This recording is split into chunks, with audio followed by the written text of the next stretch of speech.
us, there's hesitation, I think, at the thought of getting involved in boards. And boards are a necessity of the church to look after its good order in facilitating the ministry that takes place.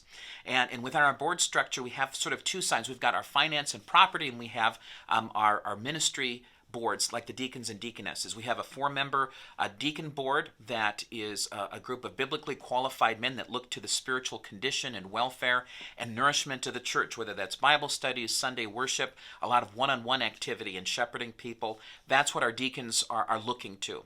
And looking not just to the situation such as it is, but praying through the future as well. Our deaconesses serve the congregation and support the deacons in looking to the spiritual welfare of our women and children and looking to hospitality and needs of mercy in our congregation. And so they have a very broad and important ministry in the church, and they're very active in that, coordinating not just with these other elected boards, but with a lot of other teams that are serving in ministry. For example, we have our Women's Missionary Federation. We have a nursery coordinator that's taking on volunteer nursery care in our nursery space for Sunday mornings. You know, a lot of things that on paper, when we're coming to election time, we don't really notice so much, but we really don't want to take for granted, and we're grateful for where that leadership is in those boards, as well as our Christian Education Committee, which is elected by the congregation, a 7-member board, and they look to choosing curriculum and recruiting teachers and training teachers and getting them the resources and encouragement that they need to get through the school year, and setting goals for how it is that we're going to be moving these kids along in their own development through our programs. And also some event planning, Vacation Bible School, Christmas program, these things. And so they serve the congregation in a very vital way as they look to the development of our kids and their spiritual development. The other side of our leadership that maybe doesn't sound, that sounds difficult to come into is, finances and property.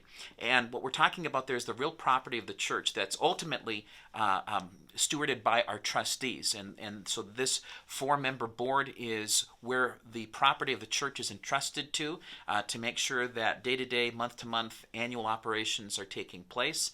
They present a budget to the congregation and work through that. And so it sounds something disconnected from ministry activity in the church, and nothing could be further from the truth, because these are guys that are providing vital support in recruiting help for a lot of projects that are taking place, planning ahead for facility needs, and looking forward to opportunities to really use what it is that God has entrusted to us as a ministry tool. And that stewardship of our property is definitely a spiritual aspect of the work that these guys do. And it's not just that these 4 guys come in and they handle and get their hands on working on all these things, although that certainly happens plenty.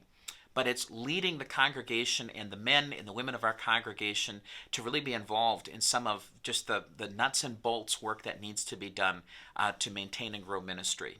So our 4-member board of trustees will sometimes create additional committees. So for example, we have an audiovisual project for which we have a team that was created by the board of trustees to come back and be able to help facilitate that project. Sometimes committees are created by the congregation for something like a sign project.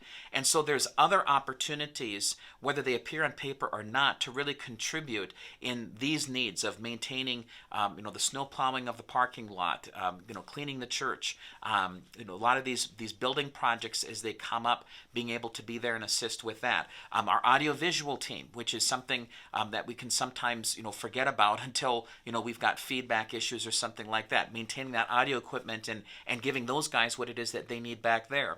So there's a lot of activity, even though this is finance and property, that's really supported by that. And we look to our budget really as a document that reflects the spiritual priorities of our church and seeing ministry done and looking to opportunities to give us tools for the future for what God's calling us to do.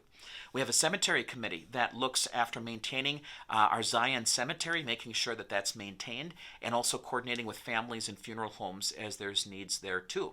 So we've got all these opportunities that we ask people to step into, and it's a wonderful thing and a wonderful opportunity to really work alongside other believers in the church.